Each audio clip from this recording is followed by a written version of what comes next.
नमस्कार, यो अन्तर्वार्ता अनि म अरुण देवजोशी।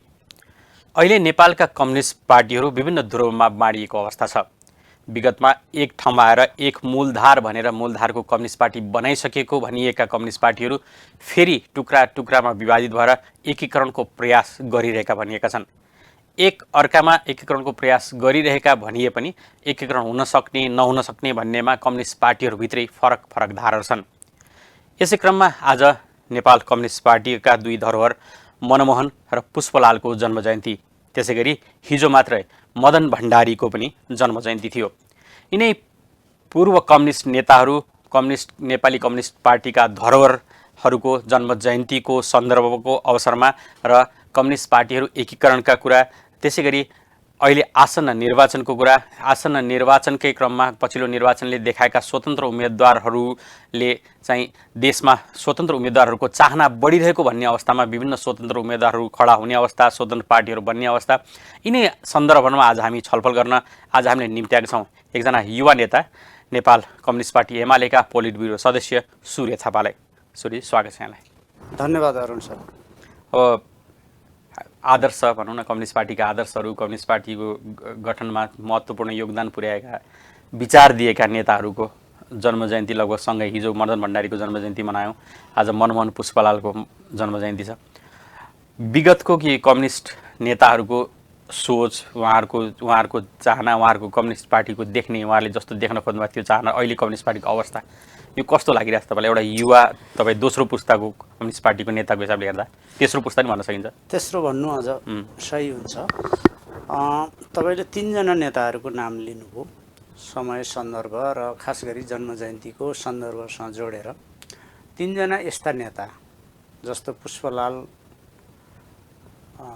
नेपाली राष्ट्रिय कङ्ग्रेस हुँदै, शहीद गङ्गालालको भाइ नेपाली राष्ट्रिय काङ्ग्रेस हुँदै, उहाँ चाहिँ नेपाल कम्युनिस्ट पार्टीको संस्थापक पहिलो महासचिव र नेपालको समग्र कम्युनिस्ट लिटरेचरमा, साहित्यमा, विचारमा पुष्पलालको जति कालजयी रचनाहरू त्यो उहाँका समकालीनहरूका छैनन्। कम्युनिस्ट म्यानिफेस्टोको अनुवाद पनि नेपालीमा नेपाली भाषामा चाहिँ मार्क्स एङ्गल्स लिखित कम्युनिस्ट घोषणापत्र, त्यो विश्व प्रसिद्ध रचनाको अनुवाद गर्नुभयो र मार्क्सवादी शिक्षाको व्यवस्थित प्रचार प्रसारको थालनी यहाँ गर्नुभयो। उहाँले सङ्गठनको हिसाबले कम्युनिस्ट पार्टी बनाउनु भयो।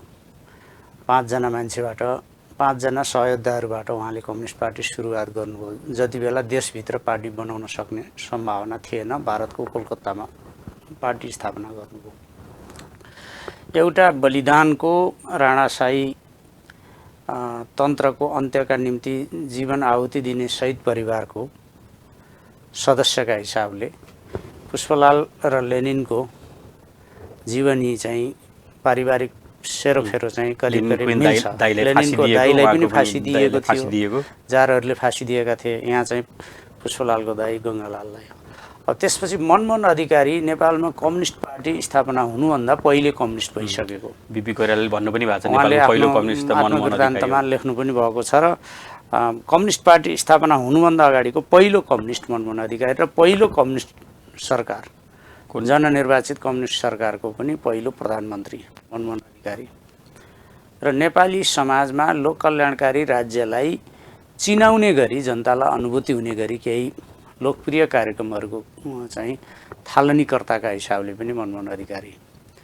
2 जना पहिलो पुस्ताका नेताहरू, सादा जीवन र सक्रिय जीवनका हिसाबले मनमोहन अधिकारी, सबैसँग प्रियका हिसाबले मनमोहन अधिकारी।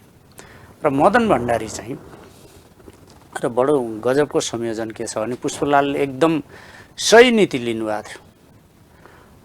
नेपाली कङ्ग्रेस र नेपाल कम्युनिस्ट पार्टी, कम्युनिस्टहरू मिलेर मात्रै देशबाट पञ्चायतलाई फाल्न सकिन्छ, राजालाई वाम लोकतान्त्रिक एकता, संयुक्त जनआन्दोलनको नीति थियो पुष्पलालको, नीति थियो। तर उहाँले बाँचुन्जेल त्यसको कार्यान्वयन गर्न सक्नु भएन।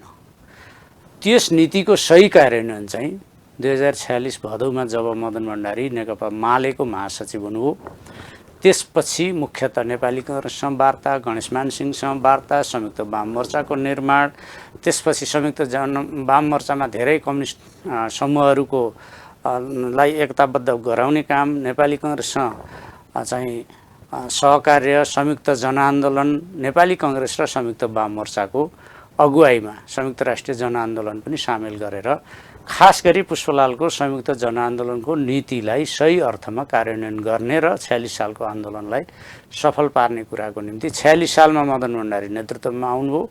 फागुन 7 गते आन्दोलन सुरु भयो, चैत 26 गते आन्दोलन सफल भयो। यो ढङ्गले तीनजना नेताहरूको यो चाहिँ विशिष्ट भूमिका छ र मदन भण्डारीले नेपालको सन्दर्भमा पार्टी स्थापनादेखिको नागरिक स्वतन्त्रताको, व्यक्तिगत स्वतन्त्रताको, प्रतिस्पर्धाको समग्र हाम्रो जे चाहिँ ऐतिहासिक पृष्ठभूमि विरासत यी छन्, यी चिजहरूलाई हेरेर र अन्तर्राष्ट्रिय कम्युनिस्ट आन्दोलनलाई हेरेर नेपाली क्रान्तिको कार्यक्रम जनताको बहुदलीय जनवादको चाहिँ त्यसलाई सूत्रीकरण गर्ने पनि काम गर्नुभयो।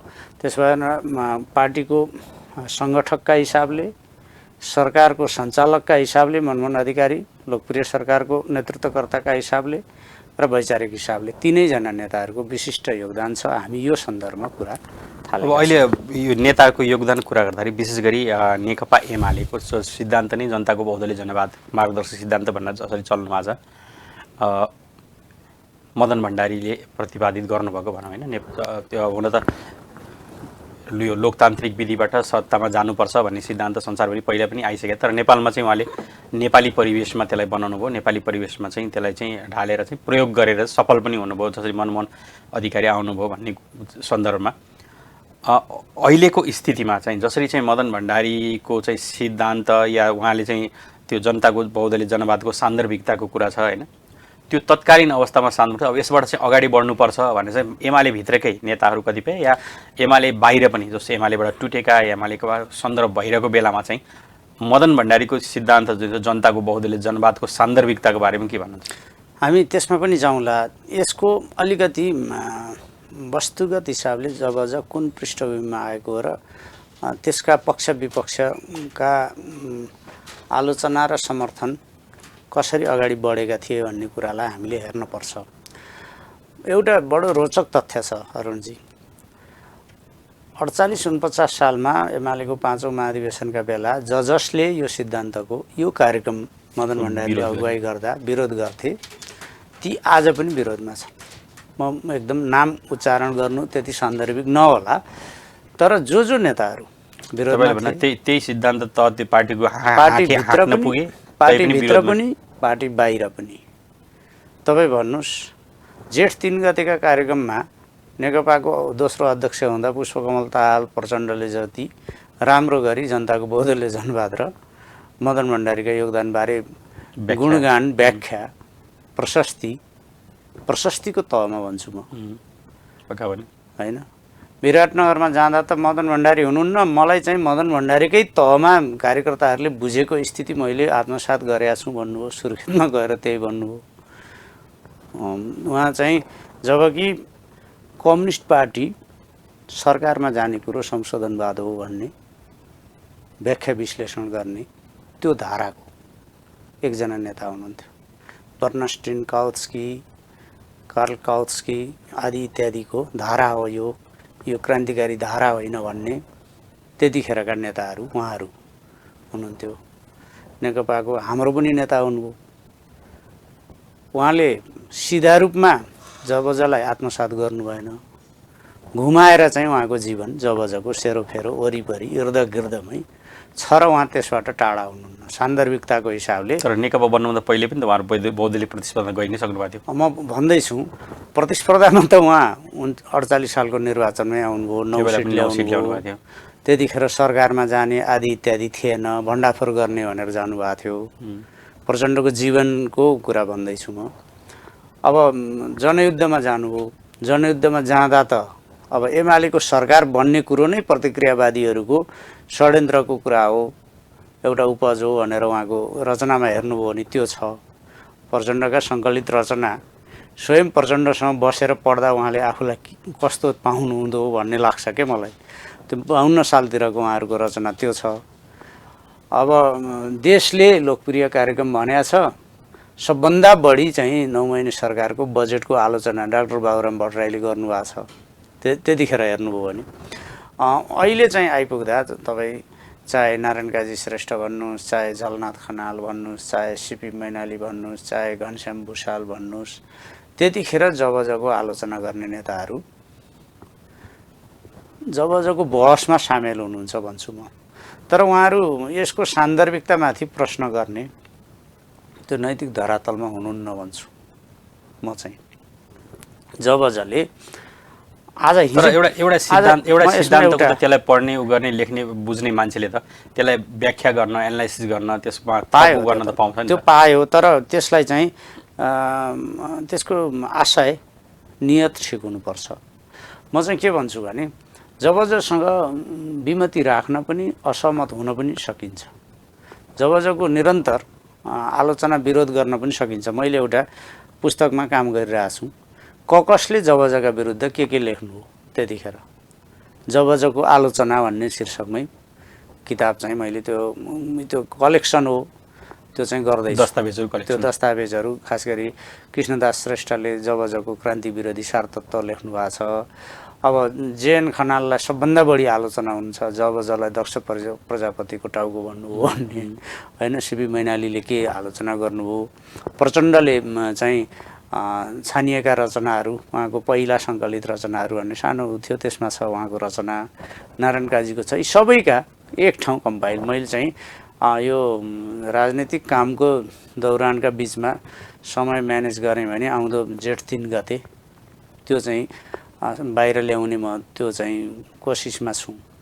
अहिले त मान्छेले मैले के लेखेका थिएँ, के आलोचना गरेका थिएँ, मैले के भनेर समर्थन गरिरहेको छु, मैले हिजोप्रति सच्चिनुपर्ने हो कि होइन, आजप्रति अलि थप चाहिँ मेरो बुझाइ यो भयो भन्नुपर्ने हो कि होइन। तर त्यसरी आलोचना गर्नेहरू पनि जस्तै जेएन खनालकै पनि कुरा गर्नुभयो, अझैसम्म पनि कतिपय अवस्थामा चाहिँ त्यो बौद्धले जनवाद सिद्धान्तलाई चाहिँ सही रूपमा मान्न नखोजे मार्गदर्शक सिद्धान्त बनाउनु पर्छ भन्ने त उहाँ हो। पछि उहाँले नै गरेर जानुभयो। उहाँ त्यसपछि पहिला पनि महासचिव हुनुहुन्थ्यो, त्योभन्दा पछि पनि फेरि महासचिव पनि बन्नुभयो होइन पार्टीको। अब त्यो हुँदाहुँदै गर्दा उहाँहरूले तर एउटा सिद्धान्त यो एक ठाउँसम्म पुगिसक्यो, यसलाई चाहिँ अझ परिष्कृत गरिनुपर्छ, विकसित गर्दै जानुपर्छ भन्ने र यो चाहिँ यही सिद्धान्त योभन्दा चाहिँ अगाडि बढ्नु ठिक छ नि, यो चाहिँ कम्प्लिट हो भन्ने फरक छैन। यो कम्प्लिट हो भनिएको छैन। जबजले चाहिँ 2-3वटा कुरालाई त्यो मदन भण्डारीले तपाईँले हेर्नुभयो भने आज पनि मदनको दाजुको स्वामी महेन्द्राचार्यको एउटा इन्टरभ्यू मैले सुन्दै थिएँ, मैले पनि उहाँलाई भेटेर कुरा गरेको छु। उहाँले भन्नुभएको छ कि मदनले एउटा कार्यक्रमको रूपमा प्रस्तुत गर्नुभएको थियो, त्यसलाई सिद्धान्तको रूपमा त्यसलाई विकसित गर्ने, त्यस ढङ्गले व्याख्या गर्ने, त्यसलाई अझ अपडेट गर्ने काम त उहाँले गर्न पाउनु भएन। जति प्रस्तुत गर्नुभयो 5औं महाधिवेशनमा प्रस्तुत र पारित भनेको नेपाली क्रान्तिको चाहिँ मौलिक कार्यक्रम जनताको बहुदलीय जनवाद हो। आज स्थिति 49 सालको परिवेशभन्दा धेरै फरक भइसक्यो। केही फरक छ, संवैधानिक संरचना फरक छ, सामाजिक बनोटको व्याख्या फरक छ, राज्य व्यवस्थाका राजकीय संरचनाहरू फरक बनेका छन्, निर्वाचन प्रणाली फरक बनेका छ, यी धेरै चिजहरू छन्। अघि तपाईँले झलनाथ खनालको कुरा गर्नुभयो, मैले उहाँलाई सोधेको पनि थिएँ। उहाँले 10औं राष्ट्रिय महाधिवेशनमा 9औं राष्ट्रिय महाधिवेशनमा प्रस्तुत गरेको दस्तावेजमा जबजलाई चाहिँ नेपाली क्रान्तिको सिद्धान्त मार्गदर्शक सिद्धान्तका रूपमा प्रस्तुत गर्नुभएको छ। अहिले त उहाँले बेला बेलामा क्लेम पनि गर्नुहुन्छ उहाँ एक्लै होइन हामी पनि हौँ बनाउन सँगै त्यो भन्नुहुन्छ र म अझै थप्छु। उहाँको अलिकति अलमल देख्छु मैले। पहिला दक्ष प्रजापतिको टाउको पनि भन्नुभयो, त्योभन्दा पहिला 4थो महाधिवेशनमा चाहिँ नौलो जनवादभित्र प्रतिस्पर्धात्मक प्रणाली आत्मसात गर्ने र त्यसलाई चाहिँ मिसाउने कुरा, त्यो प्रतिस्पर्धात्मक प्रणाली चाहिँ नौलो जनवादभित्र समावेश गर्ने कुरामा मदन भण्डारी उहाँहरू सँगै हो। त्यतिखेरको दस्तावेजले प्रस्तुतकर्ता सिपी मैनाली अलग हुनुहुन्थ्यो, राजनीतिक स्वतन्त्रतादेखि नै उहाँहरू सँगसँगै हो। अब 49 सालमा उहाँ दक्ष प्रजापतिको टाउको भन्ने उचाइमा पुग्नु के अरे त्यो स्थितिमा पुग्नुभयो। अब पछि उहाँले जबजलाई स्वीकार्ने भन्नुभयो।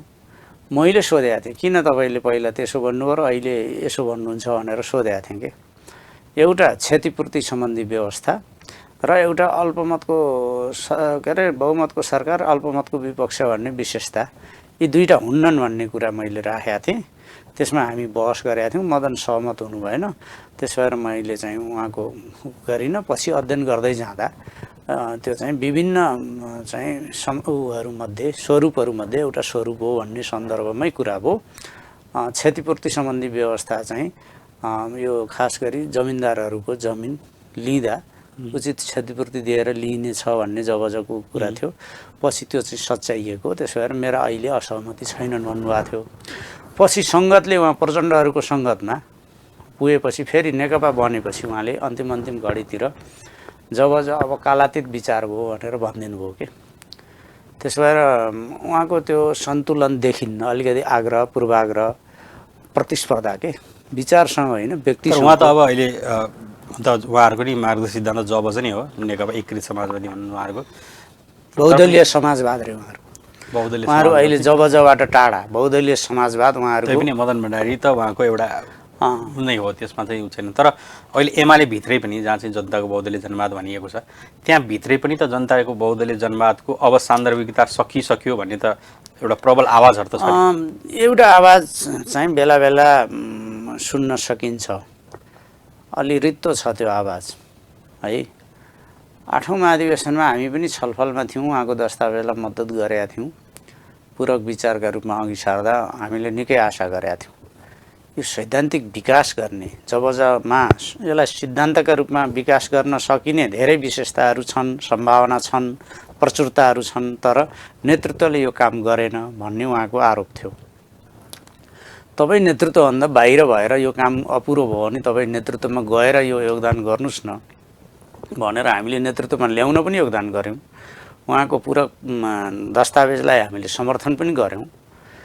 तर 9औं महाधिवेशनमा आउँदाखेरि पनि 5 वर्षपछि पनि यो जबजलाई सिद्धान्त बनाइएन। यो सिद्धान्त बन्न सक्थ्यो। यसलाई चाहिँ त्यो उचाइमा उठाइएन भन्ने उहाँको निरन्तर त्यही रोदन रह्यो। र पार्टी एकता गरिसकेपछिको जेठ 3 गते आइपुग्दा त उहाँले 74 सालको चुनाव पछि नै भनौँ न त्यतिखेर आइपुग्दा त जबजको च्याप्टर क्लोज भयो भनेर अन्तर्वार्ता दिनुभयो। र उहाँको मनभित्रको कुण्ठा द्वेष प्रस्तुत गर्नुभयो।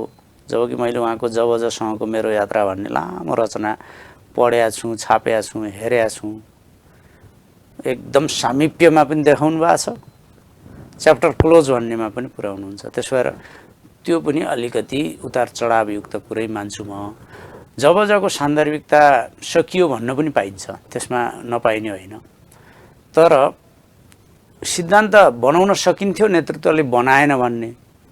अब यहाँ चाहिँ कस्तो भयो भने छैटौं महाधिवेशनमा आइपुग्दा जबजलाई नेपाली क्रान्तिको सिद्धान्त बनियो। 8औंमा आइपुग्दा मार्गदर्शक सिद्धान्त बनियो। यसरी उचित कारण तर्क यो त पार्टी नै आफै नै त्यो बहुदलीय जनवाद के हो, जनताको बहुदलीय जनवाद के हो भन्नेमा पार्टी समग्र रूपमै अलमल रहेको देखियो त अहिलेसम्म। पार्टीको यस्तो भयो, पार्टीको सिङ्गो किनभने पार्टीमा विभिन्न धारा आउँदा साथै पार्टीकै धारणा बदलिरहनु भनेको पङ्क्ति चाहिँ अलमलियो भन्दिनँ म। नेतृत्व चाहिँ अलमलिएको, त्यसका प्रति निष्ठा नभएको, निष्ठाच्युत नेतृत्व रहेछ भन्ने कुरा त हो नि त। नेतृत्व बाहिर हुँदा विरोध गर्ने, नेतृत्वमा आउँदा जबजप्रति ओठेभक्ति राख्ने, फेरि नेतृत्व बाहिर जाँदा विरोध गर्ने, जबजलाई नेतृत्वमा पुग्ने, नेतृत्व सम्हाल्ने, पार्टीमा टिक्ने माध्यम बनाउने कुरा गरिएको रहेछ नि। आज माधवजी कहाँ हुनुहुन्छ? माधव नेपाल 16 वर्ष त जबजकै गीत गाएर उहाँ पार्टीको मुख्य नेता रहनुभयो। झलनाथ खनाल झन्डै 7-8 वर्ष पछिल्लो कालमै चाहिँ पार्टीको नेतृत्वमा रहनुभयो। जबजकै पक्षमा दस्तावेज लेख्नुभयो, मार्गदर्शक सिद्धान्त बन्नुभयो, नेपाली क्रान्तिको मार्गदर्शक सिद्धान्त बन्नुभयो, नेपाली मार्क्सवादको नेपाली संस्करण बन्नुभयो। तर त्यो नेतृत्वबाट बाहिर गएपछि फेरि किन विरोध गर्नुभयो त? त्यसो भएर जबजलाई बुझ्ने सन्दर्भमा नेतृत्वको आज मदन भण्डारी त हुनुहुन्न व्याख्या गर्न। यो टिमले, कलेक्टिभ टिमले, जबजलाई बुझेका कमरेडहरूले, उहाँका समकालीनहरूले, सैद्धान्तिक त्यो क्षमता राख्ने, सामर्थ्य राख्ने नेताहरूले गर्ने काम हो नि त यो। त्यसो भएर म त के भन्छु भने अब जबजको ऐतिहासिक विकास क्रममा पिएचडी गरेका साथीहरू जबज विरुद्धको को ठुलो षड्यन्त्र हुँदा नेतृत्वमाथि हमला हुँदा चाहिँ अर्को शिविर सञ्चालन गर्न पुग्नु हो। यसबार यो बडो उहाँ अब जब मार्क्सिस्ट सिद्धान्त पनि होइन होला त्यो पार्टीको सायद छैन, बहुदलीय समाजवाद भन्नुहुन्छ उहाँहरूले। अब जस्तै यो त्यही जबजमै नि जबजको चाहिँ यो जनतावादी व्यवस्था सुदृढ गर्नुको 3टा चरण भनिएको थियो नि, 3टा चरण छ भन्ने थियो। अहिले हाम्रो त्यो कतिपयको भनेर पनि 3 चरणै सकिसक्यो अब भन्ने पनि छ होइन। कतिपय यो हामी दोस्रो चरणमा छौँ, उत्पादनलाई चाहिँ विकेन्द्रित गर्ने यो के चरण छ नि दोस्रो होइन, सम्बन्धको आधारमा उत्पादनहरूको गर्ने भन्ने चरणमा छौँ भने कतिपय सामन्तवादका अवशेषहरू अन्त्य गर्ने, उत्पादन भौतिक र सांस्कृतिक दुवै हिसाबले चाहिँ विकास गर्दै जाने उत्पादन सम्बन्ध। अहिले हामी त्यही दोस्रो चरणमै कतिको त्यो दोस्रो चरणमा छौँ भन्ने छ, त्यसैले सिद्धान्त ऊ छ भन्ने छैन। यसमा हामीले कतिपय चाहिँ हामी तेस्रो चरणमा समाजवादको सङ्क्रमणको अवस्थामा पुगिसक्यौँ भन्ने पनि छ। यसमा चाहिँ बडो महत्त्वपूर्ण प्रश्न ल्याउनु भयो। नेपालमा जनवादका दुःख धेरै उठाउनु भयो कि कमरेडहरूले विगतमा 12-27 थरी जनवादका दस्तावेजहरू छन्। मैले अझ काम गरिरहेको छु, त्यो सबै थरी दस्तावेजहरू, विभिन्न जनवादका दस्तावेजहरू जो विभिन्न घटकका अधिवेशनहरू महाधिवेशनहरू पारित भयो नि, तिनलाई म कम्पाइल गरेर पनि हेरिरहेको छु। तपाईँले यो जबजलाई बुझ्ने सन्दर्भमा एकदम आजको हाम्रो डिबेटको बुझाइको एकदम चुरो कुरोमा पुग्नु भएको छ। हामी चाहिँ खास गरी 62-63 को आन्दोलन पछि त्यसलाई हामीभित्र हेर्ने सन्दर्भमा संयुक्त शान्तिपूर्ण संयुक्त जनक्रान्ति पनि भन्ने गर्छौँ, संयुक्त जनआन्दोलन पनि भन्ने गर्छौँ। त्यो पछि चाहिँ के हो त, कार्यक्रमिक चरण सकियो भन्ने एउटा तबका छ। त्यसले जबजको चाहिँ सान्दर्भिकता सकियो, च्याप्टर क्लोज भयो भन्छ। मदन भण्डारीले कार्यक्रम प्रस्तुत गर्नुभएको थियो। 62-63 को आन्दोलनले चाहिँ यहाँ जनवाद स्थापनाको आन्दोलन सकियो भनेर भन्छ। त्यो अब त्यो हो कि होइन भन्ने सन्दर्भमा डिबेट छ। अब यो चाहिँ समाजवादी कार्यक्रम होइन, यसलाई समाजवादी कार्यक्रम बनाउनुपर्छ, यसलाई समाजवादी कार्यक्रम बनाएर त्यो सैद्धान्तिक उचाइमा उठाउनुपर्छ भन्ने मत नै अहिले नेकपा एमालेको मत हो होइन। भने मतलब समाजवादी कार्यक्रम होइन, यो जबजलाई समाजवादी कार्यक्रम होइन भने समाजवाद मतलब समाजवादी क्रान्तिको कार्यक्रम त होइन। मदन भण्डारीले प्रस्तुत गर्दाखेरि त त्यसलाई नेपाली क्रान्तिको मौलिक कार्यक्रम जनताको बहुदलीय जनवाद भनेर प्रस्तुत गर्नुभएको छ, जसको टाइटल नै नाम नै जनवाद भनेर प्रस्तुत गरिएको छ। यसले समाजवादी चरणलाई नेतृत्व गर्न सक्दैन भन्ने ढङ्गले समाजवाद सङ्क्रमण गर्ने हो। तपाईँले ल्याएको यो चाहिँ तेस्रो चरण भनेको समाजवादमा सङ्क्रमणको चरण हो। अहिले चाहिँ राजनीतिक रूपमा 62-63 को आन्दोलनले निरङ्कुश राजतन्त्रको सामन्ती चाहिँ अधिरचनाको अन्त्य गर्यो र एक हदसम्म राजनीतिक रूपमा जनवादी क्रान्तिका कार्यभार पुरा भयो भन्ने ढङ्गले व्याख्या गरिएको छ। यदि त्यो मान्ने हो भने पनि जनवादी क्रान्तिका कार्यभारहरू पुरा भइसकेपछि सामन्तवादका बाँकी अवशेषहरू अन्त्य गर्ने, व्यापक सामाजिक सांस्कृतिक आर्थिक भौतिक विकासको प्रक्रिया अगाडि बढाउने र तेस्रो समाजवादमा सङ्क्रमणको चरण नै हो। यो सन्दर्भमा हामीले राजनीतिक रूपमा हासिल गरेका उपलब्धिहरूले हामीलाई संविधानमै समाजवाद उन्मुख संविधान दिएको छ, त्यो एउटा उपलब्धिको पक्ष छ। यो व्यवस्थाहरू उड्दा जनवाद शुद्ध समाजवाद जस्तो हुन्नन् के। त्यसलाई सुखले, भौतिक विकासले, समृद्धिले, समुन्नतिले, जनताको जीवनस्तरले, स्वास्थ्य शिक्षाको चाहिँ तपाईँले भन्दै गर्दा यी कुराहरू भन्दै गर्दा जसरी जनताको जीवनस्तरका कुरा गर्नु, यी सबै कुरालाई जसरी अब तपाईँहरूको सरकार होइन, यही नेकपाको सरकार झन्डै नेकपाको सरकार थियो, तर त्यो सरकार चाहिँ 3.5 वर्ष होइन, तपाईँ जसको अन्डरमा काम गर्नुभयो, जसको प्रेस सल्लाहकार भएर काम गर्नु केपी ओली 3.5 वर्ष सरकारको नेतृत्व गर्नुभयो। लामो अवधि हो, कुनै पनि सरकारले पछिल्लो समय यति लामो चाहिँ गर्न सकेको थिएन। यो चाहिँ सङ्क्रमण गर्दै गर्दा त्यो सङ्क्रमणकालीन समाजवादतिर सङ्क्रमणका त्यस्ता हाम्रा एजेन्डाहरू चाहिँ किन देखेनन्? त्यो सरकारले गर्न खोज्यो। तपाईँले सरकारको कुरामै हेर्नुभयो भने हामीले भनेको राजनीतिक रूपमा चाहिँ सामन्ती संरचनाहरूको अन्त्य भयो र परिवर्तन भयो। आर्थिक सामाजिक रूपमा परिवर्तन भएको थिएन, त्यो अहिले पनि बाँकी छ, त्यसको प्रक्रिया जारी छ। बाँकी छ भनेको शून्यमा छैन, प्रक्रिया जारी छ। जनताको बहुदलीय जनवादलाई एमालेको सरकारले कार्यान्वयन गर्ने भयो भन्ने ढङ्गले मान्छेले व्याख्या गर्दा त्यो कम्युनिस्ट पार्टीले जनमतबाट बनाएको सरकार त थियो, त्यो कम्युनिस्ट सरकार त थिएन। त्यो त मान्नुहुन्छ नि।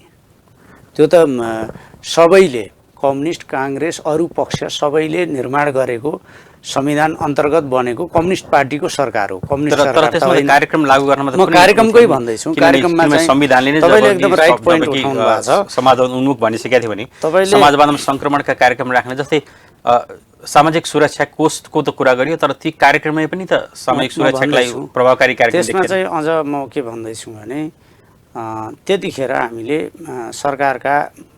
सरकारले एउटा आकाङ्क्षालाई, राष्ट्रिय आकाङ्क्षालाई, समृद्ध नेपाल सुखी नेपालीको राष्ट्रिय आकाङ्क्षालाई जनताको बहुदलीय जनवादको आर्थिक सामाजिक सांस्कृतिक कार्यक्रमहरूको कार्यान्वयनको सिलसिलामा त्यो मोटो अन्तर्गत, त्यो नारा अन्तर्गत, त्यो राष्ट्रिय आकाङ्क्षा अन्तर्गत कार्यक्रमहरूलाई अगाडि बढाएको थियो। त्यसमा भौतिक विकासको भन्नुहोस्, सामाजिक विकासको भन्नुहोस्, सांस्कृतिक विकासको भन्नुहोस्, अरू विभिन्न खालका विकासको दीर्घकालीन पर्सपेक्टिभ सहित कुराहरू चाहिँ राखिएका थिए हाम्रो घोषणापत्रमा र सरकारको नीति कार्यक्रमहरू मार्फत पनि, बजेट मार्फत पनि त्यसलाई अगाडि बढाइएका थिए। तपाईँले अब रफ्तारमा हेर्नुभयो भने कामको रफ्तारमा त्यो त क्रान्तिबाट आएको सरकार त थिएन, चुनावबाट आएको सरकार थियो, त्यो त अन्तर हुन्छ। त्यस हिसाबले संरचनागत हिसाबले पनि त्यो सरकारले खेपेको सबभन्दा ठुलो कुरो के हो भने यो आफ्नै ढङ्गले चल्न खोज्यो। आफ्नै ढङ्गले चल्न खोजेको त यी कार्यक्रमहरू कार्यान्वयन गर्दा त्यो पनि धेरै पछि आयो नि होइन। जसरी पार्टीभित्रैबाट चाहिँ विरोधहरू हुन थाल्यो। सुरुमा त होइन, प्रचण्ड र केपी ओलीको यति धेरै मिल्ती थियो कि माधव नेपाल अलग पर्न भएको जस्तो थियो होइन। प्रचण्ड मै पनि प्रचण्डसँग इन्टरभ्यू लिने एकचोटि गएको थिएँ। उहाँ भर्खरै म बालुवाटारबाट आएको भनेर बालुवाटार आउनु थियो, अब म तपाईँलाई 20 मिनट टाइम दिन्छु, फेरि म बालुवाटार फर्किन्छ भन्नु त मैले 75 मिनट इन्टरभ्यू लिएँ उहाँको होइन। म जनता टेलिभिजनमा थिएँ, त्यति उहाँ बालुवाटारै बस्नुहुन्थ्यो होइन। तर त्यति हुँदा त त्यो बेला त असहयोग त्यस्तो अप्ठ्यारो त थिएन। दुईजना अब सबैभन्दा पार्टी नै कब्जा गरेर बसेका, पार्टीमा सबै जे भन्यो भने दुईजना व्यक्ति एक ठाउँमा भइसक्दा त तपाईँले सोध्नुभएको प्रश्न ठिक थियो। सरकार नीतिहीन थिएन, लक्ष्यहीन थिएन, उद्देश्यहीन थिएन, कार्यक्रमविहीन थिएन। सबै नेपालीलाई बिमाको दायरामा ल्याउने कार्यक्रम के थियो? त्यही सरकारको कार्यक्रम थियो। अब भौतिक पूर्वाधारका हिसाबले रेलवे सञ्जालको कुरा भन्नुहोस्, पानी जहाजको सञ्जाल भन्नुहोस्, अरू सडक सञ्जालको कुरा भन्नुहोस्, त्यसको ओभरअल चाहिँ प्लानिङ अन्तर्गतकै योजनाहरू अगाडि बढेका थिए। ती चाहिँ तपाईँले हेर्नुभयो भने आज पनि चाहिँ पूर्व पश्चिम रेलमार्ग अथवा केरुङ काठमाडौँ लुम्बिनी के अरे पोखरा लुम्बिनी रेलमार्गको चाहिँ सर्वेका अध्ययनका कुराहरू भन्नुहोस्, अथवा विभिन्न ठाउँका सडक सञ्जालका कुरा, टनेल चाहिँ निर्माणका कुरा, कागज र कुरामा मात्रै होइन। बजेट छुट्याएर काम अगाडि बढाएर तपाईँ बजेटै पनि कारण केही समयपछि सुन्नुहोस् न, अहिले त केही कामै भएको छैन, केही गरिएकै छैन। नत्र त्यतिखेरै शिलान्यास गरिएको, तपाईँ केही समयपछि त नागढुङ्गाबाट नौबिसे तपाईँ टनेलमै जानुहुन्छ। नेपालमा टनेल त यो त कल्पना गरिन्थेन नि। तपाईँ सिद्धबाबा पाल्पा जाँदा बुटोल सिद्धबाबामा पनि टनेलकै कुरा, भीमफेदी काठमाडौँ पनि टनलकै कुरा, 7वटा टनलको कुरा त्यतिखेरै ल्याइएका हुन्। भनेको हाम्रो विकासको स्टेजका अनुसार, चरण अनुसारका कार्यक्रमहरू त्यो सरकारले मात्रात्मक रूपमा ल्याउने कोसिस गरेको, जसलाई समृद्ध नेपाल सुखी नेपालीको चाहिँ राष्ट्रिय आकाङ्क्षा, त्यस ढङ्गको उचाइमा जनताको जीवनस्तरलाई, विकासलाई, भौतिक विकासलाई उठाउने कोसिस भएको हो। डिस्टर्ब चाहिँ कहाँ भयो भने 2 वर्षसम्म भित्र रूपमा अलि दाउपेचपूर्ण रह्यो। 2 वर्षपछि सार्वजनिक रूपमा खुलेआम भयो। जतिखेर संविधानले अविश्वास प्रस्ताव ल्याउन, दर्ता गर्न पाइने चाहिँ 2 वर्ष रोकेको थियो, 2 वर्षपछि खुलेको थियो। 2 वर्षपछि त त्यो रोकावट थिएन नि त।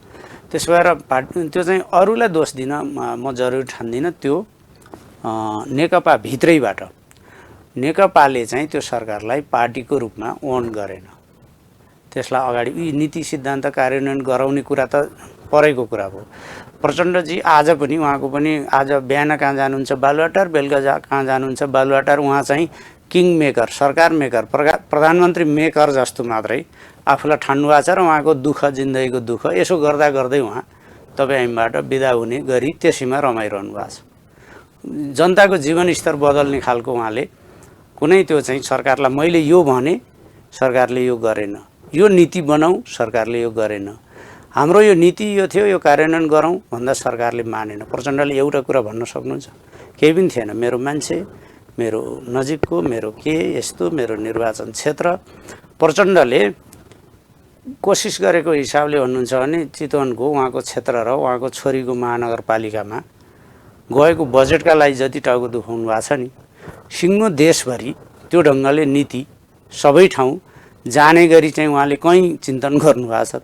त्यो तपाईँ त्यहाँ बसेको नजिकबाट हेरेको आधारमा म भन्दैछु आधारमा जस्तो नीति एउटा बनाउने कुराले कति फरक पर्दो रहेछ। तर त्यो बेला अलिकति त्यस्तै आरोप त त्यो तत्कालीन प्रधानमन्त्रीले नै दमकमा बढी दमक भर्नु भन्ने त आरोप त लागेकै हो नि, दमकको बजेटका कुरा। प्रधानमन्त्री तपाईँ दार्चुला जाँदा देख्नुहुन्छ 46 साल पछिका प्रधानमन्त्रीले यो अलिअलि प्रधानमन्त्री भएका ठाउँमा अलिअलि त्यो चाहिँ राज्य संरचनाले पनि अलिकति केन्द्रित गराउन खोज्छ। जस्तो कैलालीदेखि डडेलधुरासम्मको सडक 46 सालपछि सबैभन्दा बढी उल्लेखनीय ढङ्गले भयो नि शेरबहादुर देउवाको राजनीतिमा उदयपछि। त्रिभुवन विश्वविद्यालयको एउटा मात्र आङ्गिक क्याम्पस छ, त्यो आङ्गिक क्याम्पस चाहिँ 48 सालपछि मलाई लाग्छ डडेलधुरा बाहेक देशभरि कसैले स्वीकृति पाएको छैन। शेरबहादुर देउवा 5 पटक प्रधानमन्त्री हुनुभएकै कुरा होला। अहिले बजेटमा हेर्नुभयो भने डडेलधुरामा मेडिकल कलेजको कुरा आछ होइन, यी चिजहरू आयोलान्। तर त्यो चाहिँ तपाईँले भन्नु खोज्नुभयो प्रधानमन्त्री भइसकेपछि अलिअलि फरक पर्छ, अरूले चाहिँ प्रधानमन्त्री छ भने त्यसै हाली पनि दिन्छन् भन्ने संरचनागत हिसाबले पनि त्यो हुन्छ। जस्तो इलाममा चाहिँ झलनाथ खनाल प्रधानमन्त्री हुँदा त्यो चाहिँ विमानस्थलको शिलान्यास गर्नुभयो, अहिले अझै टेस्ट फ्लाइट त भयो, नियमित उडान चाहिँ सुरु भएको छैन, विमानस्थल बन्यो। यस्तो चाहिँ संरचनागत प्रधानमन्त्री मन्त्रीमुखी विकासको त्यो त हुने गरेको छ, केही त्यो समस्या छ संरचनागत। तर एटिच्युड पनि त त्यसभन्दा माथि आफूलाई सबभन्दा बढी युद्धबाट आएको बदलिएको नयाँ फरक भन्ने प्रचण्डको के रह्यो त, आफ्नो निर्वाचन क्षेत्र र छोरीको महानगरपालिका भयो। उहाँले त चाहिँ समष्टिगत नीतिका हिसाबले कम्युनिस्ट कार्यक्रम लागू गर्न त्यो सरकारले सक्दैन थियो होला। तर यत्रो महत्त्वाकांक्षा सहित यत्रो सहित बनाइएको एउटा कम्युनिस्ट पार्टी होइन, त्यसको कम्युनिस्ट सरकार त्यो बेलाको गल्ती त कतै त भएछ नि त। अहिले अब त अहिलेको अवस्था हेर्दाखेरि त कम्युनिस्ट पार्टीहरूलाई विश्वासै नगरेर अब त कङ्ग्रेस पार्टी मजाले हामी चाहिँ सरकार बनाउँछौँ एक्लै लड्छौँ भन्ने स्थितिमा छ, अरू पार्टीहरू जबरजस्ती उसँग जोडिन खोजिरहेछन् होइन। यस्तो अवस्था आउँदाखेरि कङ्ग्रेस चाहिँ जबकि तपाईँहरूले भन्नुभयो कङ्ग्रेस त अब 15 वर्ष या 25 वर्ष, कसैले 15 कसैले 25 वर्ष अब देशमा कङ्ग्रेस पार्टी आउँदैन, 50 वर्ष काङ्ग्रेसलाई हामी नजिक ढिक्पिन दिन्नौँ भनेर उहाँले नै उत्ताउलो भाषण गर्दै हिँड्ने उहाँले नै गर्नुभयो। म तपाईँलाई अघिल्लो सन्दर्भलाई कन्क्लुड गर्छु। समाजवादमा सङ्क्रमणको चरण लामो हुन्छ। चिनिया कम्युनिस्ट पार्टीले 1949 को परिवर्तनपछि आज पनि समाजवादको प्रारम्भिक चरणमा छौँ भन्छ। भौतिक विकासको त्यो चरणमा पुग्दाखेरि पनि हाम्रो अझ गरिबी निवारण 19 करोडबाट चाहिँ 19 करोड जनसङ्ख्या गरिबीको रेखा मुन्नै छ भन्दै गरिबी उन्मूलन बल्ल 2021 मा सक्यौँ भन्ने गऱ्यौँ हामीले। संसार चाइनालाई त फेरि देखाउनलाई मात्र समाजवादी कुरा हो, भनेको समाजवादी चरण त्यति लामो हुन्छ, त्यो ओभरनाइट हुन्न भनेको। यहाँ पनि हाम्रो समाजवादमा सङ्क्रमणको चरणको एउटा सरकार, त्यो पनि 3.5 वर्षको सरकारले मात्रै त्यो चरण पुरा हुन्थेन। त्यो प्रक्रियामा चाहिँ अगाडि जाने, त्यस खालका नीति बनाउने, कार्यान्वयन गर्ने, दीर्घकालीन हिसाबले राष्ट्रिय गौरवका योजनाहरू कार्यान्वयन गर्ने र रिजल्ट त्यो ढङ्गले निकाल्ने कुरामा चाहिँ विगतमा कमी थियो। त्यतिखेर अलि स्पिडअप गरियो, अहिले पुरै सुस्ताएको स्थिति। तर त्यो बेला पनि त खास जनतालाई चाहिँ प्रत्यक्ष पर्ने जनताको पर्ने भने स्वास्थ्य शिक्षा नै हो। स्वास्थ्य शिक्षा मौलिक अधिकारको कुरा हो, त्यसमा स्वास्थ्य शिक्षाको मौलिक अधिकार र जनताले स्वास्थ्य शिक्षा सर्वसुलभ निःशुल्क पाउनुपर्छ भन्ने त त्यो त एउटा समाजवादी कम्युनिस्ट पनि हुनु भने समाजवादी मान्यता नै हो। समाजवादी मान्यतामा जाँदाखेरि पनि स्वास्थ्य शिक्षामा जनतालाई पहुँच पुग्ने गरी, उपचार गर्न सक्ने गरी, शिक्षा आर्जन गर्न सक्ने गरी सर्वसुलभ बनाउनुपर्छ भन्ने सरकारको नीति थियो।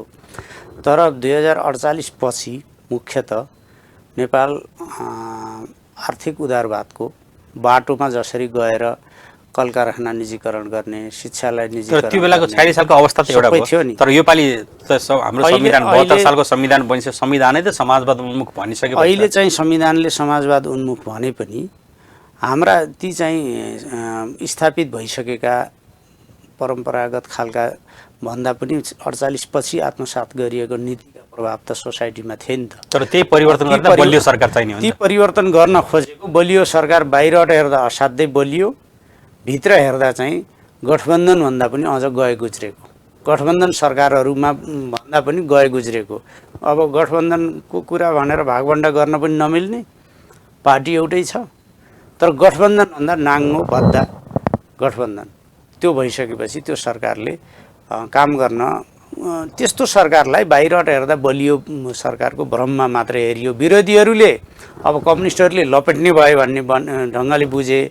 प्रचण्डले बाहिर 50 वर्ष हामी काङ्ग्रेसलाई ढिप्किन दिन्न भनेर भन्दा सारा अन्तर्राष्ट्रिय शक्तिहरू देशभित्रका कम्युनिस्ट विरोधी शक्तिहरूलाई एकताबद्ध हुने गरी उहाँले त्यता चाहिँ संवेदनशील बनाउनु भयो, तरङ्गित उत्तेजित पार्नुभयो। तर भित्र भन्नुहुन्छ भने काम त्यो ढङ्गका भएनन्। पार्टी एकतै प्रक्रिया टुङ्गेन नि। अरुणजी, म अहिले जिल्लामा हेरिरहेको छु, 3.5 वर्ष नेपाल कम्युनिस्ट पार्टी नेकपा थियो तर गाउँमा जाँदा शून्य, कहीँ गतिविधि छैन, सङ्गठन छैन, केही छैन। बढीमा संरचना बनाएको जिल्ला तहमा एक त प्रक्रिया नटुङ्गिँदै पार्टी पनि टुट्यो।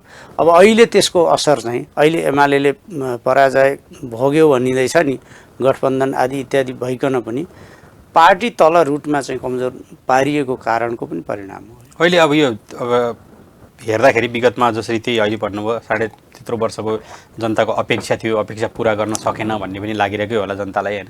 जनताले त आशा गरेको थिएन। जनताले त बाहिरबाट हेर्दा त शक्तिशाली, तपाईँले शक्तिशाली सरकार त देखेको थिए होइन, एउटा शक्तिशाली प्रधानमन्त्री देखेका थिए होइन। प्रधानमन्त्री पनि अहिलेसम्मको सबैभन्दा शक्तिशाली देखेको थिए। उहाँका कुराहरू सुनेका थिए, उहाँले देखाएका भिजनहरू सुनेका थिए। ती कुरा नहुन सक्दाखेरि अहिलेको चुनावमा चाहिँ जसरी तपाईँले अपेक्षा गर्नु, चुनाव अगाडि चाहिँ एमालेका सारा नेताहरूको सारा उसको भोइस एकदम कडा बलियो हुन्थ्यो होइन। हामी त एकदमै अरू केही मतलब छैन, हामी एक्लै नै हौँ भने। तर चुनाव पछि सबै भोइस एकदम कुल डाउन भएको जस्तो, टोन डाउन लाग्दैन। अब एक्चुअली चुनावमा चाहिँ तपाईँहरूले चाहिँ के जनताले चाहिँ हामीलाई चाहिँ अब अनुमोदन गरिरहेको छैनन्, हामी फेरि चाहिँ जानुपर्छ भन्ने अनुभूति गर्नुभयो? होइन, चिजलाई त्यसरी हेर्न हुन्न। हामीले त्यसरी हेरेका छैनौँ। के छ भन्नुहुन्छ भने चुनाव अगाडि र चुनाव पछाडि पनि आइपुग्दाखेरि हामी कि जित्दाखेरि 1 नम्बर हुन्थ्यौँ। हाम्रो स्थितिमा चाहिँ विभिन्न फ्याक्टरहरूले प्रतिकूल प्रभाव पार्दा हामी 2 नम्बर नै हुने हो। अहिले त न्यारेटिभ कस्तो बनाउन खोजिएको छ भने 20 सिट जिते माधव नेपालको पार्टी जिते जस्तो, पहिलाभन्दा 10-15 सिट बढी जितेको गठबन्धनको कारणले प्रचण्डको पार्टी चाहिँ जिते जस्तो। एमाले केही लुज गरेछ निश्चित हो। त्यो किन लुज गर्यो भने आफैभित्र पनि टिकट पाउनेले क्या बात, नपाउनेले मुर्दाबाद जस्तो पार्टीभित्र पनि अराजकता भयो, जसलाई हाम्रो अध्यक्षले अलिकति अन्तर्घात पनि भयो भन्नुभयो। दोस्रो, गठबन्धन आज पुष्पलाल जन्मेको दिन भएर म तपाईँलाई इतिहासको यो स्थितितर्फ चाहिँ स्मरण मात्रै गराउन चाहन्छु। पुष्पलाल बाँचुन्जेल पुष्पलाललाई गद्दार नभन्ने उहाँको बाहेक अरू कुनै समूह थिएनन्। झापा आन्दोलनको धारले गद्दार भन्थ्यो, चौथो महाधिवेशनको धार मोहनविक्रमदेखि प्रचण्डहरू सबै गद्दार भन्थे। मोहनविक्रमले त गद्दार पुष्पलाल किताबै लेख्नु भएको छ आनन्दबहादुर छेत्रीको नाममा। पछि उहाँले यसमा पनि तथ्यलाई अलिकति बुझ्नुपर्छ। मोहनविक्रम सिंहले इतिहासको त्यो गलत विश्लेषणप्रति कहिल्यै पनि पश्चाताप गर्नुभएको छैन, गल्ती स्वीकार गर्नुभएको छैन। उहाँको पार्टीले चाहिँ त्यो दस्तावेजको नाम बदल्यो र पुष्पलाललाई गद्दार भन्नुहुन्न भन्ने निर्णय गर्यो। सायद रोल्पामा बसेको उहाँहरूको बैठकले हो 51 सालतिर। त्यसपछि उहाँले गद्दार पुष्पलाल भन्ने किताबलाई नाम बदलेर चाहिँ क्रान्ति वा भ्रान्ति भनेर छाप्नु भएको छ। तर मोहनविक्रम व्यक्तिका हिसाबले, लेखकीय हिसाबले उत्तरदायित्व हुन्छ नि, उहाँले कहीँ पश्चाताप गर्नुभएको छैन, गल्ती स्वीकार गर्नुभएको छैन। उहाँले चाहिँ मैले गल्ती गरेँ भन्नुभएको छैन। गद्दार काउत्स्की पढेर गद्दार पुष्पलाल लेख्नु भएको थियो। उहाँले धेरैको आरोप त के पनि हो भने अब पुष्पलाल चाहिँ त्यस्तै नेतृत्वमा रहिरहन चाहनुभयो, उहाँले नेतृत्व अरूलाई दिन सक्नुभयो, त्यसैले सानो सानो फ्याक्सन बनाएर अलग हिँडिरहनु भयो भन्ने। पुष्पलालको त्यस्तो भएन। उहाँले नेतृत्व अरूलाई दिन नसक्दाखेरि आफै पुष्पलालको छुटेर यस्तो भयो, पुष्पलाल त 6 सालमा पार्टी बनाउनु भयो, 9 सालमा त पोलिट ब्युरोको पनि सेक्रेटारिएटले धनुषाको बटेश्वरमा गएर उहाँलाई महामन्त्रीबाट हटाइदिए। त्यसपछि छिन्न भिन्न हुन थालेपछि 25 सालमा पुनर्गठन गरेर एउटा छुट्टै धार बनाउनु भयो। पुष्पलाल नेतृत्वको भोकमा पनि देखिनुहुन्न। पुष्पलालका कमी कमजोरीको बारेमा छिट्टै चर्चा गरौँला। एउटा चाहिँ के छ भने पुष्पलाल नेतृत्वका हिसाबले पनि त्यसरी लाग्नु भएन। चण्डालहरूले टाठाबाठाहरूले पुष्पलाललाई घेराबन्दी गरे, 3 वर्ष पनि उहाँलाई नेतृत्वमा बस्न दिएन, 9 सालमै हटाइदिए। यतिसम्म कि संस्थापक महासचिवलाई चिनिया कम्युनिस्ट पार्टीको 8औं महाधिवेशनमा डेलिगेसनमा जाँदाखेरि पनि भोटिङ गरेर हराइदिए। पुष्पलाललाई डेलिगेसनमा जानबाट रोके। अनि त्यतिखेर चाहिँ महासचिव मनमोहन अधिकारी हुनुहुन्थ्यो, उहाँ जानुभयो। पूर्व महासचिव जाँदा राम्रै हुन्थ्यो नि, जान दिइएन, सायद कमर शाहहरू जानुभयो। त्यस हिसाबले गरेर पुष्पलालको त्यो भयो। मैले यो जोड्दै कहाँ थिएँ भने आज केपी ओली नेकपा एमाले माथिको घेराबन्दी यही तहको छ, पुष्पलालको जीवनको आखिरीमा। तर उहाँलाई पनि लागेको एउटा आरोप त पार्टीभित्र त्यत्रो अप्ठ्यारो भइसकेको थियो भने सरकार बस्थ्यो भने नेतृत्व छोडिदिएको भए के फरक पर्थ्यो? तपाईँले अहिले पार्टीको एउटा नेतृत्व तपाईँले समकालीन बेला बेला भनिरहनु होला प्रधानमन्त्री त मैले 5 वर्ष छोडिदिएको थिएँ, तपाईँले समकालीन पात्रहरूका अहिले साबिती बयानहरू सुनिरहनु भएको छैन। यदि सुन्नु भएको छैन भने म पुष 4 गते खुमलटार बैठकको सन्दर्भमा वामदेव गौतमले अस्ति 3 दिन अगाडि गरेको साबिती बयान सम्झन भन्छु। प्रधानमन्त्री त त्यो दिन प्रचण्डको निवासमा गएर मिलेर जाउँ, म प्रधानमन्त्री नयाँ व्यक्तिलाई छोड्न तयार छु, तर तपाईँ पनि त्यो ममाथिको अराजनीतिक जुन 19 पृष्ठको चाहिँ जुन आरोप पत्र छ त्यो फिर्ता लिनुहोस् भन्दा म फिर्ता लिन्न भन्नुभयो। अनि वामदेव गौतमले मिलेर जान त फिर्ता लिनु पर्यो नि प्रचण्डजी भन्दा, तपाईँ पनि होइन मलाई यो अझ कडा बनाउनुपर्छ भनेर उकास्ने भनेर वामदेवमाथि पनि झम्टिनु भयो। र प्रचण्ड तयार नभएपछि प्रचण्डले पार्टी कब्जा गर्न खोजेको चाहिँ जुन उहाँमाथि आरोप थियो त्यो कुरो नै पुष्टि हुने व्यवहार देखायो। त्यसमा त त्यो बेला केपी ओली प्रधानमन्त्री छोडेर अरू कसैलाई बनाउन तयार हुनुहुन्थ्यो? बनाउन तयार हुनुहुन्थ्यो। नयाँ मान्छेलाई बनाएर जाउँ, तपाईँ पनि होइन, प्रचण्डजी पनि होइन, नयाँ मान्छेलाई बनाएर जाउँ भन्नेमा तयार। उहाँले त दुईवटा कुरा भन्नुभएको थियो त अरुणजी, बीचमा सुभाष नेवाङले बन्न सक्ने भन्ने कुरा अरू पात्रको बारेमा सुभाष नेवाङ वा कसैको बारेमा नेताहरूको बिचको सहमतिमा संसद दलमा नयाँ ढङ्गले जाने कुरा हुन्थ्यो। तर प्रधानमन्त्री आफू छोड्ने तर पार्टी एकता जोगाउने, सरकार जोगाउने कुरामा केपी ओली लाग्नु भएको थियो। एक दोस्रो उहाँले सचिवालय, तर उहाँले फेरि बेला बेलामा त्यो भन्ने बेला एउटा कुरा भन्ने सचिवालय बैठकमा अर्को के भन्नुभएको थियो उहाँले भने प्रधानमन्त्री यस ढङ्गले 5 वर्ष टिकाउँ, नेपालमा 5 वर्ष प्रधानमन्त्री टिकेका छैन, महाधिवेशनबाट पनि अब हाम्रो यता चाहिँ चैत महिनामा त महाधिवेशनै गर्ने भन्ने टुङ्गो गरिसकेका थियौँ। केन्द्रीय कमिटीको बैठकले महाधिवेशनको पनि मिति तोकेका थियो नि, 6 महिना पनि बाँकी थिएन चैतमा महाधिवेशन गर्न। महाधिवेशन गरौँ, म महाधिवेशनमा कन्टेस्ट गर्दिनँ, अध्यक्ष हुन्न, साथीहरू हुनुहोस्, चुनावमा जाँदासम्म म सरकार चलाउँछु, त्यो सरकार चलाइसकेपछि चुनावमा गइसकेपछि म नयाँ प्रधानमन्त्रीको निम्ति चुनाव लड्दिनँ, कन्टेस्ट गर्दिनँ, म नयाँ प्रधानमन्त्री हुन्न, साथीहरू हुनुहोस्, तर एउटा सिस्टमबाट पार्टी सरकार दुवैलाई चलाउँ, यो हाम्रो गन्जागोलको चाहिँ भारी जनतालाई राष्ट्रलाई नखेपाउँ नबोकाउँ भनेर उहाँले भन्नुभयो। त्यसमा कति सहमति आज भए भोलि उध्रिए।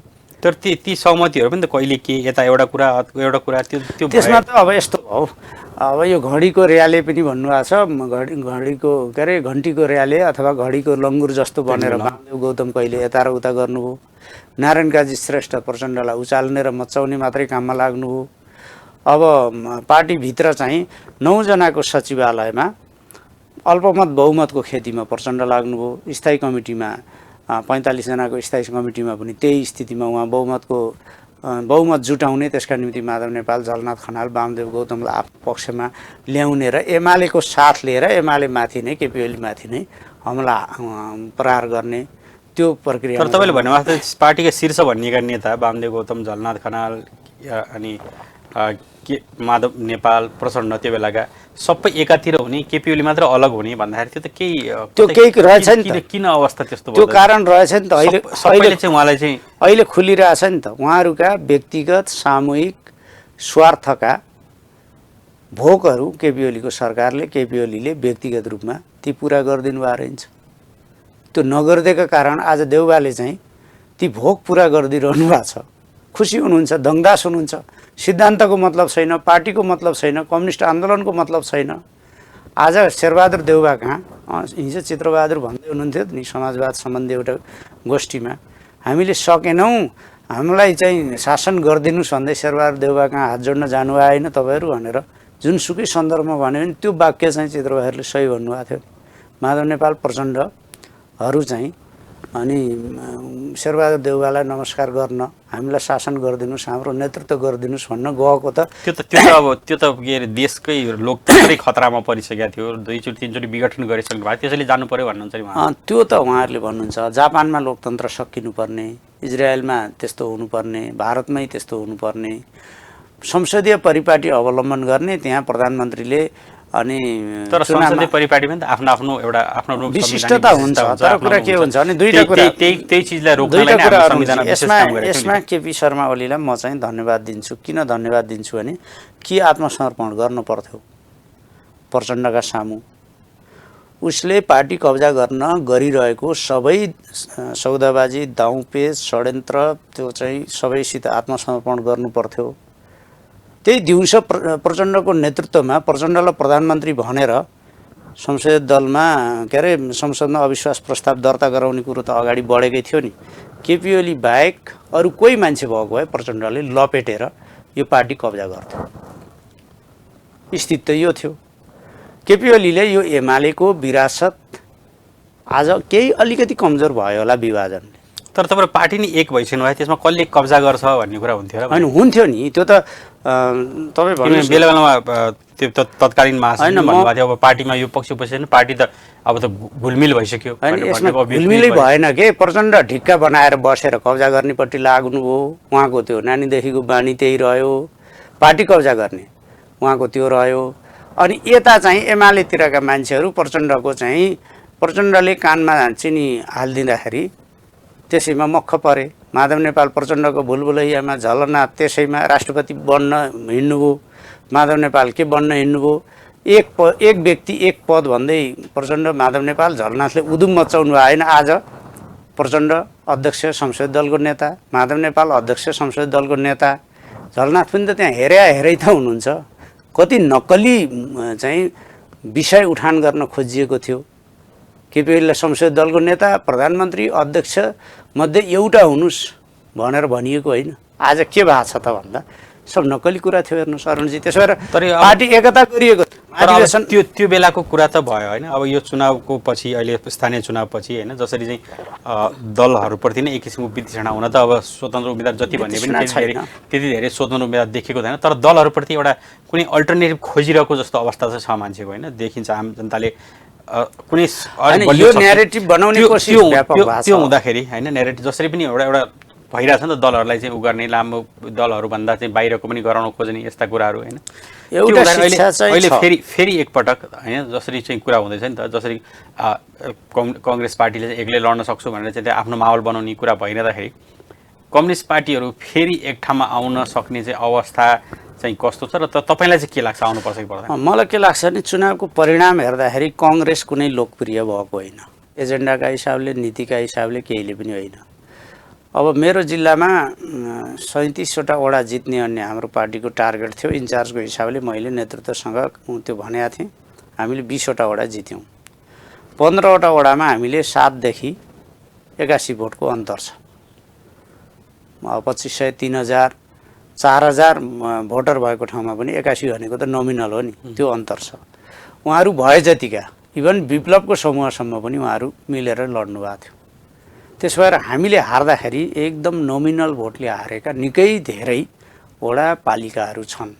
तर हामीले चुनाव हारेका छौँ भनेको हामीले 74 सालमा जितेको भन्दा 90-91 को सङ्ख्यामा चाहिँ हाम्रो पालिकाहरूको नेतृत्व घटेको छ। यसको मतलब के हो भन्नुहुन्छ भने स्वतन्त्रहरूको सङ्ख्या बढ्यो त भन्दा स्वतन्त्र देखाउने 3टा धरान काठमाडौँ र धनगढी होइन धनगढी काङ्ग्रेस छाप स्वतन्त्र काठमाडौँ र धरान चाहिँ स्वतन्त्र अब जनकपुर एउटा भनेछ जनकपुरको पनि कङ्ग्रेस छापै स्वतन्त्र होइन त्यसो भएर मैले भन्न खोजेको के हो भने स्वतन्त्र तर 1% छापे भन्न पनि उहाँ त पहिला उहाँले अन्तिममा निर्णायक घडीमा त उहाँले पूर्व काङ्ग्रेस अहिले कङ्ग्रेसलाई नै भोट हाल्नुभयो र आफ्नो किता स्पष्ट गर्नु कतै न कतै हाल्नै पर्ने पर्थ्यो तर उहाँले किता त रोज्नुभयो नि त उहाँले रोज्नु यता रोटेको भए फेरि उहाँ तटस्थै पनि बस्न सक्नुहुन्थ्यो त्यो राउन्ड चुनाव चाहिँ उहाँको स्वतन्त्र भूमिकाले निर्णयमा नपुग्न पनि सक्थ्यो तपाईँको तत्काल पनि प्रतिक्रिया आएको थियो शेरबहादुर देउवाले जितिसकेपछि उहाँ लरक्क परिहाल्नुभयो मैले भन्न खोजेको के हो भने अहिले हामीले चाहिँ केही सिट कम जितेका छौँ तर हामी दोस्रो हौँ मतको हिसाब लोकप्रिय मतको हिसाबले हामी पहिलो शक्ति अहिले पनि छौँ हामीले यति भन्दा बढी जित्नु पर्थ्यो भन्ने जनताको त्यो चाहिँ बुझाइ थियो त्यस हिसाबले जनताको तहबाट एमाले यो थोरै किन जित्यो धेरै जित्नु पर्थ्यो भन्ने हो एमालेको हाम्रो विश्लेषणका आधारमा हामी धेरै अहिलेको त्यो विश्लेषण आधारमा के हो त अब आउने चुनावमा जुन अब यस्तो छ हामी चाहिँ प्रदेश चुनाव छ त्यसमा चाहिँ हामी एक्लै सक्छौँ अब भन्ने नै हो कि अब चाहिँ अलिकति सोच्नुपर्छ भन्ने एमाले सोच्ने भनेको के त अहिले तपाईँलाई म एकदम व्यवहारिक देखिएको वस्तुगत कुरा भन्छु है हामीले सोच्ने भनेर के प्रचण्डलाई काँधमा हालेर हिँड्न सक्छौँ म त्यो सम्भावना देख्दिनँ मेरो झिम्रो गाउँपालिकामा माओवादी र हाम्रा बिचमा चुनावी गठबन्धन भएको थियो माओवादीलाई हामीलाई छोडेको ठाउँमा हामीले इमान्दारपूर्वक भोट हाल्यौँ उहाँहरूले चाहिँ फेरि भित्रभित्रै काङ्ग्रेससँग चाहिँ काउन्टर लेनदेन गर्नुभयो र हाम्रो उम्मेदवारलाई हराउनु भयो प्रचण्डको त योभन्दा बढी छुल्याइ हुनेवाला छ चुनावमा मिलेर जाँदाखेरि पनि माधव नेपालको हेरिहाल्नुभयो चुनावभन्दा अगाडिको भ्रम अब बाँकी रहन्न अब काङ्ग्रेस र माओवादीले नै हामीलाई हेर्न बुझ्न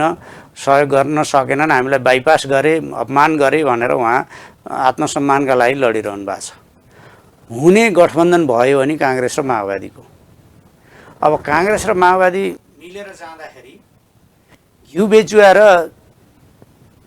चाकु बेचुवा भन्छन् कि के भन्छन् घिउ बेचुवा र तरबार बेचुवा जस्तो हुने हो प्रचण्डले 74 सालमा काङ्ग्रेससँग गठबन्धन गर्नु भएन र एउटा रेणुलाई जिताउने बाहेक अन्त कुन माओवादीले काङ्ग्रेसको भोटले जितेका थिए भोलि पनि हुने पार्लियामेन्टको चुनावमा त्यही हो काङ्ग्रेसका स्वतन्त्र उम्मेदवारहरूले जित्छन् प्रचण्डका उम्मेदवारहरू जित्दैनन् यो स्थिति हुन्छ तर एमालेको चाहिँ के हुने एमाले चाहिँ हिजो पनि हामी एक्लै लडेको स्थानीय चुनावमा अब एमालेको नेतृत्वलाई स्वीकार गरेर नीतिलाई स्वीकार गरेर एमालेसँग एलायन्स गरेर जाने ताकतहरू शक्तिहरू आउँदाखेरि हामीले चाहिँ साथमा लिएर जाने हो तर आजको स्थितिमा भन्दा तपाईहरुले पुरानो प्रतिक्रियावादी भन्ने शक्तिहरु छ नि कहिलेकाहीँ आजको स्थितिमा तपाईँ हेर्नुस् विप्लव अब एउटा गाउँपालिकामा प्रचण्डको गोलाकार चिन्ह लिएर चुनाव लडेर जानुभएको थियो आज विप्लवको 50-52 जना चाहिँ घर फर्केर प्रचण्डको पार्टीमा प्रवेश गरेर टिका लगाइरहेको देखेका थिए त्यो खालको स्थिति देखिन्छ माधव नेपालसँग के चुनावी तालमेल र शक्ति बढोत्तरी हुन्छ र हामी आधारभूत रूपमा आफ्नो बुताले नै चुनाव लड्नुपर्छ भन्ने स्थितिमा छौँ र हामी यस आधारमै काङ्ग्रेसलाई डिफिट गर्ने गठबन्धनलाई डिफिट गर्ने गरी आफ्नो शक्तिभित्र पार्टीभित्रका अराजकता अनुशासन अहिले अबको परिप्रेक्षमा शक्ति के देख्नु जस्तै तपाईँले भन्नुभयो माधव नेपालको पार्टी त अब कतै पनि गठबन्धन पनि हुँदैन भने जस्तो गर्नुभयो भन्ने कुरा गर्नु भएन जस्तै प्रचण्ड माओवादी र कङ्ग्रेसको चाहिँ गठबन्धन हुन सक्ने सम्भावना तपाईँले भन्नुभयो भने मतलब त्यो गठबन्धन र नेकपा एमालेको बीच दोहोरो भिडन्त हो अब गठबन्धन भर्सेस एमाले नै हो निर्वाचन र अहिले देखिएको अन्तर्राष्ट्रिय शक्तिहरू विभिन्न पक्षहरूले गरिरहेको चलखेल के हो भन्ने जस्तै नयाँ शक्तिहरू जस्ता कुरा आएका छन् नयाँ पार्टी खोलिरहेका कुराहरू आएका छन् र जस्तै स्वतन्त्र पार्टी खोलिएको छ एउटा अर्को चाहिँ कुन कुन पार्टीहरू खोलिरहेका छन् हाम्रो रविजीले वामदेव गौतमले पार्टी खोल्नुभयो वामदेवजीको पार्टी त गठबन्धनमा मिसिन जान्छ भन्ने लाग्छ मलाई चाहिँ हैन म योभन्दा बढी टिप्पणी गरिनँ मलाई के लाग्छ भन्नुहुन्छ भने स्वतन्त्र पार्टीको भन्दै स्वतन्त्र पार्टी रविजीले खोल्नु भएको छ उहाँ व्यक्तिगत रूपमा यो स्वतन्त्रको माहौल देखेर राजनीतिमा जाने कुरा स्वाभाविक जस्तै थियो न रवि न रविन्द्र पार्टी चलाउने गरी उहाँहरूले सक्नुहुन्छ जस्तो लाग्दैन उहाँहरू चलाउनुहोस् शुभकामना चाहिँ भन्छु मैले म नकारात्मक छैन भने मतलब अहिले नयाँ आउनेहरूको कुनै खास अस्तित्व छैन उहाँहरूले त्यो स्वतन्त्र पार्टी पनि त्यही माहौल क्यास गर्ने कोसिस गर्नुभयो मैले चाहिँ भन्दै आएको छु कानुन बमोजिम 3जना पार्टीका उम्मेदवार हुन्थ्यो भने 20-22 जना स्वतन्त्र उम्मेदवार हुन्थ्यो कि निर्वाचन क्षेत्रमा। त्यो स्थिति हो र नागरिकलाई प्राप्त अधिकार हो स्वतन्त्र उम्मेदवारीको। यो स्वतन्त्र पार्टीका नाममा त्यसलाई गन्जागोल र भ्रममा पार्ने जुन कोसिस गर्नुभएको छ, मलाई लाग्छ पार्टी दर्ता गर्दासम्ममा त्यो स्थिति त्यो स्वतन्त्र पार्टीको हुन्न भन्ने मलाई लाग्छ। किनभने संविधान कानुनको स्पिरिटले नागरिकलाई व्यक्तिगत रूपमा म पार्टीमा लाग्दिनँ भन्ने अधिकार प्रदान गरेको छ र स्वतन्त्र रूपमा कन्टेस्ट गर्ने, जित्ने हार्ने त्यसका निम्ति अधिकार प्रदान गरेको छ संविधान कानुनले। अब नयाँ शक्तिहरू पनि कुनै त्यस ढङ्गले आउँछन् भन्ने लाग्दैन। केही स्वतन्त्रको माहौल अहिले अब उही दाङमा कसैले एउटा गाडी किन्यो भने, एउटा जिप किन्यो भने कुनै व्यक्तिहरू आउन सक्छन् अनि त्यो चाहिँ जिप यतिले किन्ने रे कि 1000 मान्छेले जिप किन्ने अनि त्यो त सबै चौपट हो। त्यस्तै खालका स्वतन्त्रहरूको पनि मैले त्यही हालत देख्दैछु। सबै स्वतन्त्र त छँदै थियो नि। जस्तो 4वटा पार्टीका उम्मेदवार हुन्थे भने बाँकी 25-30 जना त स्वतन्त्र उम्मेदवार हुन्थे। अब गठबन्धनमा चाहिँ मोहन विक्रमको पार्टीले 5वटा सिट मागिरहेछ। त्यसको अन्तिममा जोड प्युठान र बागलुङमा 2टा प्रतिनिधि सभा सदस्यको निम्ति चाहिँ मरिहत्ते हो। त्योभन्दा बढी गठबन्धनको के कुरा गर्नु। आफै त महादेव उत्तान पर्को हालत छ। माधव नेपालको पार्टी, माधव नेपाल यही तपाईँको टेलिभिजन भएको ठाउँबाट उहाँ यहाँबाट बसाइ सर्दै रौतडतिर फेरि पुग्दै हुनुहुन्छ। यहाँ दिनेवाला छैनन् होइन। कति दिने तपाईँको भने मतलब जस अब भनेको एमाले चाहिँ र समग्रतामा हेर्नुभयो भने यो गठबन्धन आफै भित्रका दुःखले के हुन्छ तपाईँले हेर्नु होला। र अहिले इन्टरनेसनल अरू विभिन्न रिएक्सनरी शक्तिहरूले के गरिरहेछन् भने यो गठबन्धनलाई जोगाएर कङ्ग्रेसलाई कम्तीमा प्रत्यक्षतर्फ 90 सिट चुनाव जित्ने स्थिति बनाउने त्यो हुने जस्तो स्थितिमा चाहिँ यो चाहिँ पार्टीसँग मिलेर त्यो रोक्ने खालको अवस्था हुन सक्छ होइन नि। यसमा चाहिँ यो कोसिस गरिरहेका छन्। 100 सिट हामीले लिएपछि 65 सिटमा गठबन्धनका सहयात्रीहरू चाहिँ चुनाव लड्नुहोस् भनेर शेरबहादुर देउवाले यो ढङ्गका कुरा गर्नुभएका कुरा पनि बाहिर चुहिएर आएका छन्। यो बाँकी त अहिले तपाईँले अरुणजी एकदम तितो मान्नु होला, सुन्ने मान्छेलाई पनि अप्रिय लाग्ला, तर शेरबहादुर देउवा त खुलस्त कङ्ग्रेस छन् नि। उनीसँग प्रतिस्पर्धा गर्नुको एमालेलाई त मजा छ। कङ्ग्रेस र एमालेका बिचको प्रतिस्पर्धा देखिने सैद्धान्तिक, राजनीतिक, साङ्गठनिक सबै हिसाबले 2002 साल यताको काङ्ग्रेस कम्युनिस्टको प्यारलल प्रतिस्पर्धा छ। हुन्छ, हामीले अब विश्लेष धन्यवाद तपाईँले समय दिनुभयो। धन्यवाद। यसको लागि धेरै धन्यवाद। आज हामीले कुरा गऱ्यौँ नेकपा एमालेका पोलिट ब्युरो सदस्य सूर्य थापासँग। यस्तै विभिन्न व्यक्तित्वहरू ल्याएर हामी तपाईँहरूसँग कुराकानी गर्ने नै छौँ। अहिलेलाई अन्तर्वार्ता यति नै। नमस्कार।